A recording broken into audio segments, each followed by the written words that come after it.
Bonsoir à tous, heureuse de vous présenter ce journal, notre édition en version française, toujours en direct. Et voici nos titres. Le personnel de la Jirama a procédé à une grève générale à partir de ce matin. Suite à l'annonce d'hier, les employés issus des différents agents dans la capitale ont rejoint ceux du siège à Mbuzatou. Le colonel Michael Rangenegine a reçu aujourd'hui à Yavlou les ambassadeurs et représentants étrangers en poste à Madagascar. Objectif, leur présenter sa vision et les réformes prioritaires à mener au cours des 2 prochaines années. Selon les rumeurs qui circulent actuellement, le président de l'Assemblée nationale, Sitine Rangenasuniek, prévoit d'effectuer un déplacement à Maurice. Selon le communiqué officiel, son déplacement à l'île Maurice le 25 octobre prochain n'a aucun lien avec les affaires politiques nationales, selon les précisions apportées par l'Assemblée nationale. À l'étranger, le président américain Donald Trump a décidé de rompre immédiatement les négociations commerciales avec le Canada, accusant les autorités canadiennes d'avoir déformé les propos de l'ex-président républicain Ronald Reagan dans une campagne publicitaire contre la hausse des droits de douane entre les deux pays. Je vous disais en titre, le personnel de la Jirama a procédé à une grève générale à partir de ce matin suite à l'annonce d'hier. Les employés issus de différentes agences dans la capitale ont rejoint ceux du siège à Mbuzatou où ils comptent geler toutes les activités de la société dans le cadre de cette manifestation de revendication, sauf l'approvisionnement en électricité et en eau. Selon leur dire, toutefois, des coupures risquent de se produire si le personnel de la Jirama maintient la suspension de ses activités. Reportage de Anne Charlarasu, Omega Nefton.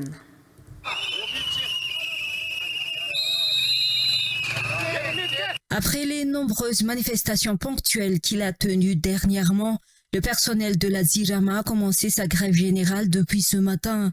Une manifestation généralisée qu'il a annoncée hier et qui touche tout le pays, surtout les grandes villes.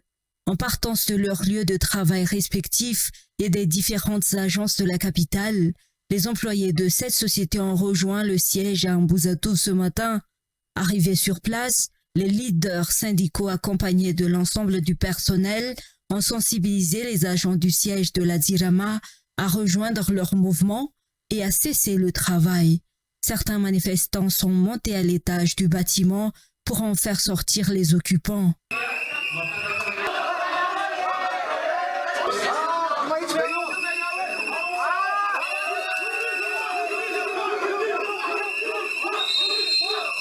Le personnel de la Jirama exige le limogeage du directeur général de la société, ce dernier qu'il juge d'incompétent à résoudre les difficultés que cette société rencontre depuis tant d'années déjà.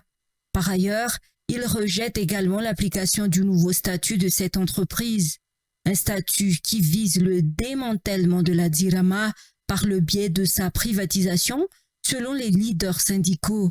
La grève générale ayant débuté, le personnel de la Jirama compte arrêter toutes les activités au sein de la société, sauf l'approvisionnement en eau et en électricité. Toutefois, même l'approvisionnement en eau et en électricité risque d'être suspendu si les autorités tardent à satisfaire les revendications du personnel de la Jirama, prolongeant par la même occasion la grève du personnel de cette société, d'après toujours le président du syndicat du personnel de la Jirama. Et maintenant, direction le palais d'État d'Yavlou, où le colonel Michael Rangenegine, chef d'État, a reçu aujourd'hui les ambassadeurs et représentants étrangers en poste à Madagascar. Objectif, leur présenter sa vision et les réformes prioritaires à mener au cours des 2 prochaines années. Il a également annoncé que la formation du nouveau gouvernement devrait intervenir avant dimanche si tout se déroule comme prévu. Le chef de l'État a enfin réaffirmé sa volonté de favoriser le dialogue national et la cohésion entre Malagasy. Abraham Razaf, Eric Ranefsan. Le colonel Michael Rangenegine a reçu ce jeudi au palais d'Yavlou les ambassadeurs et représentants des pays partenaires de Madagascar. Une rencontre placée sous le signe du dialogue et de la coopération destiné à présenter sa vision de gouvernance et les grandes réformes qu'il souhaite concrétiser dans les 2 prochaines années. Le chef de l'État a souligné que ces réformes visent une amélioration dans plusieurs secteurs, allant de la gestion administrative à la qualité des relations entre l'État et les citoyens. Sur le plan politique, il a annoncé que selon son souhait, le nouveau gouvernement devrait être formé avant dimanche, tout en soulignant que cette mise en place reste confiée à la Providence. Parallèlement, les autorités poursuivent leurs efforts pour résoudre les problèmes d'électricité et d'eau. Une livraison de matériel est déjà en cours à Mbumanamboul, où seront remis en service 4 groupes électrogènes CTA2 capables de produire 20 MW supplémentaires. Sur le plan social, le gouvernement dit analyser les revendications syndicales et réaffirme sa priorité, rétablir le dialogue national entre Malagasy à travers une conférence nationale consacrée à la refondation du pays. Enfin, au niveau institutionnel, l'Assemblée nationale a décidé de poursuivre ses activités conformément à la Constitution, conformément à l'avis rendu par la Haute Cour constitutionnelle. Cette conférence nationale, prévue d'ici la fin du mois, marquera officiellement le lancement des discussions nationales pour la reconstruction du pays.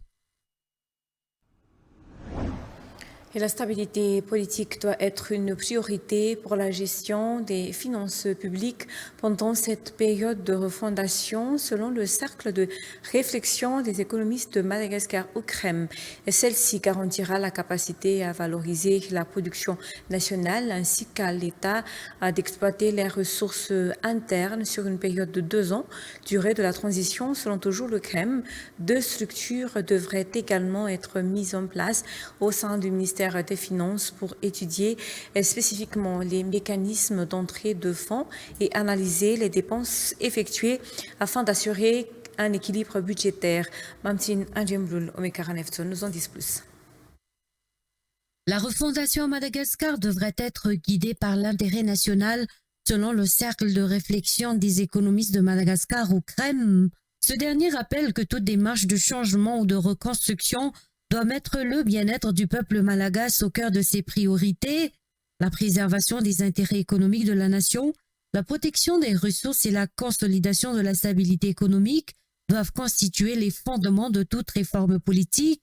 Le CREM estime que la stabilité politique doit être une priorité pour la gestion des finances publiques pendant cette période de refondation, ceci afin d'éviter de nouveaux mouvements de contestation qui ne seront aucunement bénéfiques pour Madagascar. Les dirigeants actuels devront assurer cette stabilité pour le bon déroulement de la fondation. À part cela, le CREM affirme que la clé du financement du développement réside dans la bonne gouvernance et la mobilisation des ressources internes.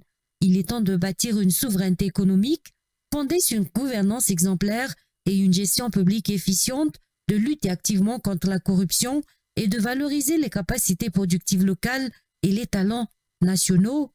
Le CREM propose donc l'internalisation progressive du financement via des instruments financiers sûrs dans le BTA, ainsi que le développement d'un marché boursier national, notamment pour les entreprises publiques, afin de stimuler l'investissement et la transparence. Il est impératif de revoir en profondeur le système économique national afin d'impliquer toutes les composantes de la société, entre autres les communautés locales, le secteur privé, la société civile, la diaspora, les jeunes et les femmes et les forces vives de la nation dans la relance et la gouvernance économique. Cette réforme structurelle doit devenir une priorité nationale. Le CREM rappelle qu'après la crise de 2009, une conférence nationale avait déjà placé les enjeux économiques au centre des débats. Pourtant, ces orientations n'ont jamais été concrétisées. Bien que la Constitution prévoie la création d'un organe dénommé Conseil économique, social et culturel, celui-ci n'a jamais été mis en place jusqu'à ce jour. Le CREM se joint au plaidoyer pour que ce type d'organe voit enfin le jour et joue pleinement son rôle et appelle à une mobilisation collective. Le moment est venu de refonder l'économie sur des bases qui ressemblent et rassemblent tous les Malagasy. Madagascar mérite un modèle de développement inclusif, équitable et durable porté par ses propres forces. Le CREM appelle donc tous les acteurs publics, privés, communautaires à une prise de conscience collective et à une action concertée pour bâtir un avenir digne pour chaque Malagasy.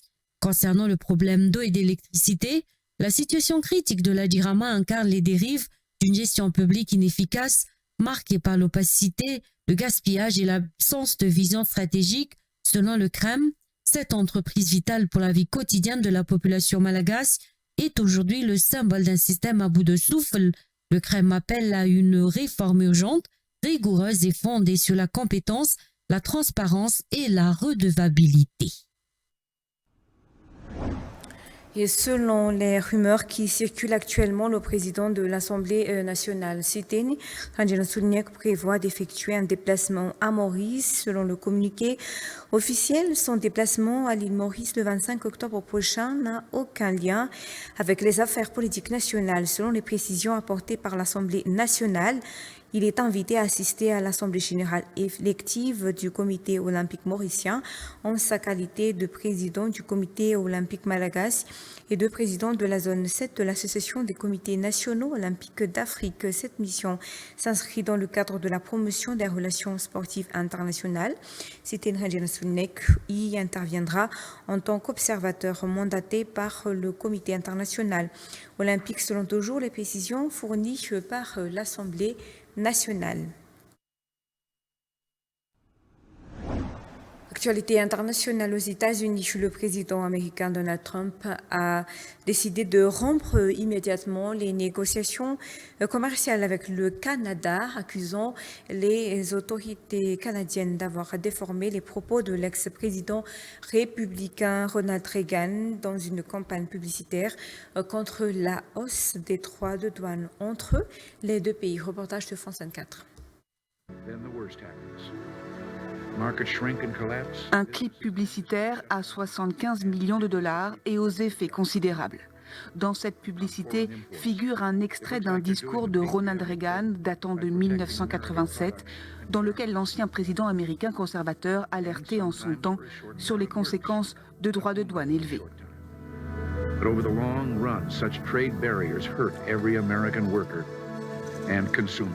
Cette publicité a été financée par la province canadienne de l'Ontario, dont le Premier ministre Doug Ford est un fervent critique de l'actuel locataire de la Maison-Blanche. Elle a provoqué la colère de Donald Trump et une réaction radicale de Washington, la rupture de toutes les négociations commerciales en cours entre les États-Unis et le Canada. La fondation Ronald Reagan vient d'annoncer que le Canada a utilisé frauduleusement une publicité.